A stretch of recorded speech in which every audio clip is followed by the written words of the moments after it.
थाने में जो है मेरे साथ वाक़या क्या एकदम हमला हुआ है, जिसे मैं हमला कहूँगी। और एकदम अचानक से अगर एक इंसान के माइंड सेट में भी ना हो कि ये कुछ होने वाला है और अचानक से हमला हो जाए तो उसकी क्या पोजीशन होती है आप लोग समझ सकते हैं। क्योंकि हम साफ़ ही हैं, हम कोई दहशतगर्द नहीं है जो किसी पर हमला करें या कहीं लड़ाई झगड़े करें या कुछ भी इस तरह का हम काम करते हुए नज़र आएँ तो हम लोगों पे सूटेबल नहीं है, क्योंकि हम कलम की मार मारने वाले लोग हैं।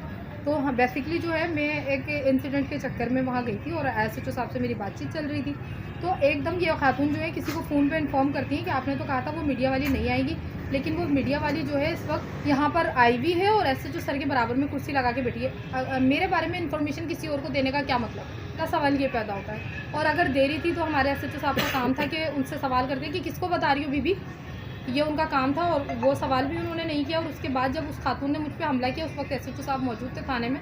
और जब मैं ज़ख्मी हुई, मेरा खून बह रहा था, मेरा दांत यहाँ पे बहुत ज़्यादा लटक गया था होंठ के पास और खून मेरा बहुत ज़्यादा आ रहा था। तो एसएचओ साहब ने उसको ये कहा सिर्फ कि उस बेचारी का तुमने क्या हाल किया।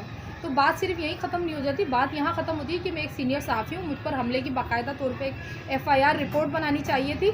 और अब जबकि मैं मीडिया कॉन्फ्रेंस कर चुकी हूँ, मेरे मीडिया के तमाम सहाफ़ी हजरात जो है मेरे साथ इस मुश्किल घड़ी में कदम से कदम मिलाकर खड़े हैं, जिनकी मैं बेहद मशकूर हूँ। और उनकी आवाज़ सिर्फ़ और सिर्फ यही है कि हमें इंसाफ चाहिए और हम चाहते हैं कि उन लोगों को गिरफ़्तार करें ताकि उनको पता चले कि हर किसी पर इस तरह हमला करना का नताइज क्या होता है। जी, एफआईआर नॉमिनेट अभी तक नहीं हुई है और ना उनके लिए कोई कार्रवाई हुई है, ना एसएचओ की जानिब से मुझे अभी तक कोई कॉल मौसूल हुई है कि आखिर आप क्या चाह रही हैं। क्योंकि मैंने जो है थाने गई थी कंप्लेन करने के लिए, तो उन्होंने कहा कि आप पहले एमएलओ बनवा कर आएँ, क्योंकि मैं ज़ख्मी हो चुकी थी और काफ़ी ज़ख्मी थी। एस ड्यूटी ऑफिसर थे उस वक्त, उनको मैं अपने दांत अपने ज़ख्म दिखा कर आई और मेरी गोल्ड की ईयर रिंग भी गिर चुकी है और एक इतना सा कुंडा सिर्फ मेरे कान में अटका हुआ रह गया, उसकी भी झुमकी गिर गई है।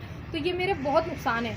मैं यही सवाल करना चाहती हूँ कि ये मेरी ओरिजिनल चीज़ें जो मेरे फेस को डैमेज करने की कोशिश की गई है, क्या ये सब लौटा सकती हैं वो जो उन्होंने मुझ पर हमला किया। और इन सारी चीज़ों का मुझे अपने कानून के ज़रिए तहफ़्फ़ुज़ भी चाहिए और इस खातून की गिरफ़्तारी भी चाहिए, ताकि मुझे मैं जान सकूँ कि आखिर उन्होंने मुझ पर हमला